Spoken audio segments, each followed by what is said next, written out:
ଜୟ ଜଗନ୍ନାଥ ଦର୍ଶକ ବନ୍ଧୁ, ଆଶା କରୁଛି ଆପଣମାନେ ପ୍ରଭୁ ଜଗନ୍ନାଥଙ୍କ ଦୟାରୁ ଭଲରେ ଥିବେ। ଆଜିର ଏହି ଭିଡ଼ିଓରେ ମୁଁ ଆପଣ ସମସ୍ତଙ୍କୁ କିଛି ପ୍ରଶ୍ନ ଓ ଏହାର ଉତ୍ତର ସମ୍ବନ୍ଧରେ ଆଲୋଚନା କରିବାକୁ ଯାଉଛି, ଯାହାକି ସମସ୍ତ ପରୀକ୍ଷା ଉପଯୋଗୀ ପ୍ରଶ୍ନ ଓ ଉତ୍ତର ଅଟେ। ଭିଡ଼ିଓଟିକୁ ସ୍କିପ୍ ନକରି ଶେଷ ପର୍ଯ୍ୟନ୍ତ ଦେଖନ୍ତୁ ଓ ଚ୍ୟାନେଲଟିକୁ ସବସ୍କ୍ରାଇବ୍ କରିଦିଅନ୍ତୁ। ତ ଚାଲନ୍ତୁ ଆରମ୍ଭ କରିବା ଆଜିର ପ୍ରଶ୍ନ। ଆଜିର ପ୍ରଥମ ପ୍ରଶ୍ନ ହେଉଛି, ଜନ୍ମାଷ୍ଟମୀ କେବେ ପାଳନ କରାଯାଏ? ଏହାର ଉତ୍ତର ହେଉଛି ଭାଦ୍ରବ ମାସ କୃଷ୍ଣପକ୍ଷ ଅଷ୍ଟମୀ ତିଥିରେ ଜନ୍ମାଷ୍ଟମୀ ପାଳନ କରାଯାଏ। ପରବର୍ତ୍ତୀ ପ୍ରଶ୍ନ, ଶ୍ରୀକୃଷ୍ଣ କେଉଁଠାରେ ଜନ୍ମଗ୍ରହଣ କରିଥିଲେ? ଏହାର ଉତ୍ତର ହେଉଛି ଶ୍ରୀକୃଷ୍ଣ ମଥୁରା ସମ୍ରାଟ କଂସର କାରାଗାରରେ ଜନ୍ମଗ୍ରହଣ କରିଥିଲେ। ପରବର୍ତ୍ତୀ ପ୍ରଶ୍ନ, ଶ୍ରୀକୃଷ୍ଣଙ୍କ ପିତା ଓ ମାତାଙ୍କ ନାମ କ'ଣ ଅଟେ? ଏହାର ଉତ୍ତର ହେଉଛି ଶ୍ରୀକୃଷ୍ଣଙ୍କ ପିତାଙ୍କ ନାମ ବାସୁଦେବ ଓ ମାତାଙ୍କ ନାମ ଦେବକୀ ଅଟେ। ପରବର୍ତ୍ତୀ ପ୍ରଶ୍ନ, ଶ୍ରୀକୃଷ୍ଣଙ୍କ ପାଳିତ ପିତା ଓ ମାତାଙ୍କ ନାମ କ'ଣ ଥିଲା? ଏହାର ଉତ୍ତର ହେଉଛି ପିତାଙ୍କ ନାମ ନନ୍ଦରାଜ ଓ ମାତାଙ୍କ ନାମ ଯଶୋଦା ଥିଲା। ପରବର୍ତ୍ତୀ ପ୍ରଶ୍ନ, ଶ୍ରୀକୃଷ୍ଣଙ୍କ ଜନ୍ମ ସମୟରେ କେଉଁ ବାର ଓ ନକ୍ଷତ୍ର ଥିଲା? ଏହାର ଉତ୍ତର ହେଉଛି ଶ୍ରୀକୃଷ୍ଣଙ୍କ ଜନ୍ମ ସମୟରେ ବୁଧବାର ଥିଲା ଓ ନକ୍ଷତ୍ର ରୋହିଣୀ ନକ୍ଷତ୍ର ଥିଲା।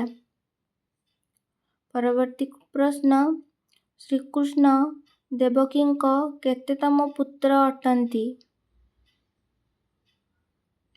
ଏହାର ଉତ୍ତର ହେଉଛି ଅଷ୍ଟମ। ଶ୍ରୀକୃଷ୍ଣ ଦେବକୀଙ୍କ ଅଷ୍ଟମ ପୁତ୍ର ସନ୍ତାନ ଥିଲେ। ପରବର୍ତ୍ତୀ ପ୍ରଶ୍ନ, କୃଷ୍ଣଙ୍କୁ ବଞ୍ଚାଇବା ପାଇଁ ବାସୁଦେବ ତାଙ୍କୁ କେଉଁଠାକୁ ନେଇଯାଇଥିଲେ? ଏହାର ଉତ୍ତର ହେଉଛି ଗୋକୁଳର ନନ୍ଦରାଜଙ୍କ ଘରକୁ।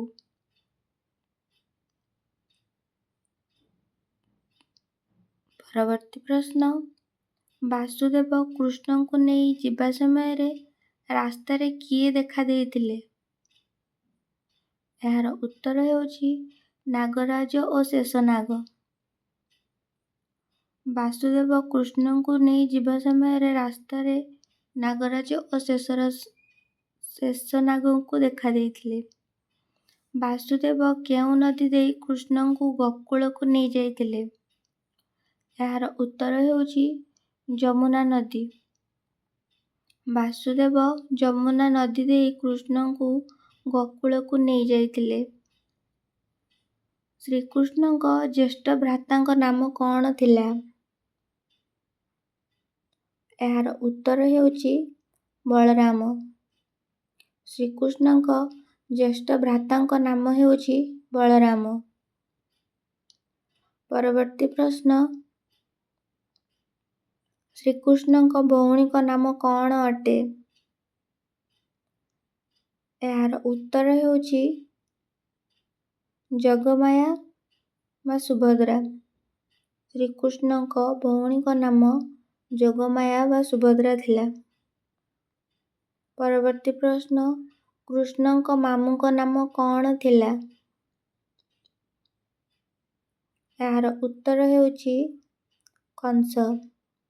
କୃଷ୍ଣଙ୍କ ମାମୁଁଙ୍କ ନାମ ହେଉଛି କଂସ। ପରବର୍ତ୍ତୀ ପ୍ରଶ୍ନ, ଶ୍ରୀକୃଷ୍ଣଙ୍କ ପତ୍ନୀଙ୍କ ନାମ କ'ଣ ଅଟେ? ଏହାର ଉତ୍ତର ହେଉଛି ରୁକ୍ମିଣୀ। ଶ୍ରୀକୃଷ୍ଣଙ୍କ ପତ୍ନୀଙ୍କ ନାମ ହେଉଛି ରୁକ୍ମିଣୀ। ପରବର୍ତ୍ତୀ ପ୍ରଶ୍ନ, ଶ୍ରୀକୃଷ୍ଣଙ୍କ ପିଲାବେଳ ବନ୍ଧୁଙ୍କ ନାମ କ'ଣ ଅଟେ? ଏହାର ଉତ୍ତର ହେଉଛି ସୁଦାମା। ଶ୍ରୀକୃଷ୍ଣଙ୍କ ପିଲାବେଳ ବନ୍ଧୁଙ୍କ ନାମ ହେଉଛି ସୁଦାମା। ପରବର୍ତ୍ତୀ ପ୍ରଶ୍ନ, କୃଷ୍ଣଙ୍କ ପ୍ରିୟ ବାଦ୍ୟର ନାମ କ'ଣ ଥିଲା? ଏହାର ଉତ୍ତର ହେଉଛି ବଂଶୀ। କୃଷ୍ଣଙ୍କ ପ୍ରିୟ ବାଦ୍ୟର ନାମ ହେଉଛି ବଂଶୀ। ଶ୍ରୀକୃଷ୍ଣଙ୍କ ପ୍ରିୟ ଖାଦ୍ୟ କ'ଣ ଥିଲା? ଏହାର ଉତ୍ତର ହେଉଛି ନବନୀତ ଲହୁଣୀ ଓ ମିଶ୍ରି ମାଖନ। ପରବର୍ତ୍ତୀ ପ୍ରଶ୍ନ, ଶ୍ରୀକୃଷ୍ଣ କେଉଁ ଆଙ୍ଗୁଳିରେ ଗିରି ଗୋବର୍ଦ୍ଧନ ପର୍ବତ ଉଠାଇଥିଲେ? ଏହାର ଉତ୍ତର ହେଉଛି ବାମ ହାତର କାଣି ଆଙ୍ଗୁଠିରେ ଶ୍ରୀକୃଷ୍ଣ ଗିରି ଗୋବର୍ଦ୍ଧନ ପର୍ବତ ଉଠାଇଥିଲେ। ପରବର୍ତ୍ତୀ ପ୍ରଶ୍ନ, କୃଷ୍ଣ କେଉଁ ରାକ୍ଷସୀକୁ ପ୍ରଥମେ ବଧ କରିଥିଲେ?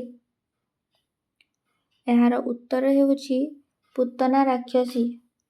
କୃଷ୍ଣ ପୂତନା ରାକ୍ଷସୀକୁ ପ୍ରଥମେ ବଧ କରିଥିଲେ। ପରବର୍ତ୍ତୀ ପ୍ରଶ୍ନ, ଶ୍ରୀକୃଷ୍ଣଙ୍କ ଗୁରୁ କିଏ ଥିଲେ? ଏହାର ଉତ୍ତର ହେଉଛି ଋଷି ସନ୍ଦୀପନି। ଶ୍ରୀକୃଷ୍ଣଙ୍କ ଗୁରୁ ହେଉଛନ୍ତି ସନ୍ଦୀପନି। ପରବର୍ତ୍ତୀ ପ୍ରଶ୍ନ, ଶ୍ରୀକୃଷ୍ଣ କେଉଁ ରାଜ୍ୟର ରାଜା ଥିଲେ? ଏହାର ଉତ୍ତର ହେଉଛି ଦ୍ୱାରିକା। ଶ୍ରୀକୃଷ୍ଣ ଦ୍ୱାରିକା ରାଜ୍ୟର ରାଜା ଥିଲେ।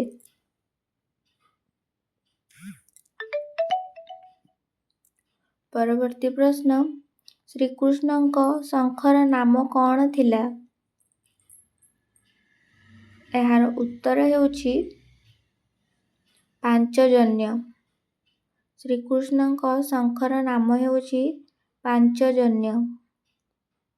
ପରବର୍ତ୍ତୀ ପ୍ରଶ୍ନ, ଶ୍ରୀକୃଷ୍ଣଙ୍କ ଧନୁର ନାମ କ'ଣ ଥିଲା? ଏହାର ଉତ୍ତର ହେଉଛି ସାରଙ୍ଗ। ଶ୍ରୀକୃଷ୍ଣଙ୍କ ଧନୁର ନାମ ହେଉଛି ସାରଙ୍ଗ। ପରବର୍ତ୍ତୀ ପ୍ରଶ୍ନ, ଗୀତା ଜ୍ଞାନ ପ୍ରଭୁ ଶ୍ରୀକୃଷ୍ଣ କାହାକୁ ଦେଇଥିଲେ? ଏହାର ଉତ୍ତର ହେଉଛି ଅର୍ଜୁନ। ଗୀତା ଜ୍ଞାନ ଶ୍ରୀକୃଷ୍ଣ ଅର୍ଜୁନଙ୍କୁ ଦେଇଥିଲେ। ପରବର୍ତ୍ତୀ ପ୍ରଶ୍ନ, ଶ୍ରୀକୃଷ୍ଣ କାହାକୁ ଚକ୍ରରେ ବଧ କରିଥିଲେ? ଏହାର ଉତ୍ତର ହେଉଛି ଶିଶୁପାଳ। ଶ୍ରୀକୃଷ୍ଣ ଶିଶୁପାଳଙ୍କୁ ଚକ୍ରରେ ବଧ କରିଥିଲେ।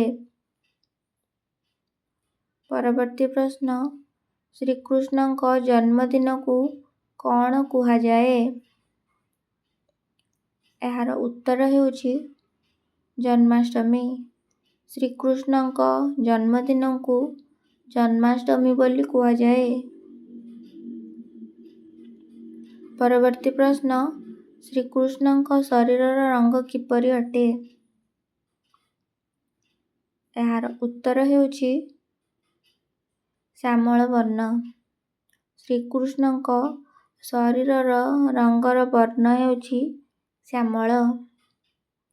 ପରବର୍ତ୍ତୀ ପ୍ରଶ୍ନ, ଶ୍ରୀକୃଷ୍ଣଙ୍କ ପୁତ୍ରଙ୍କ ନାମ କ'ଣ ଅଟେ?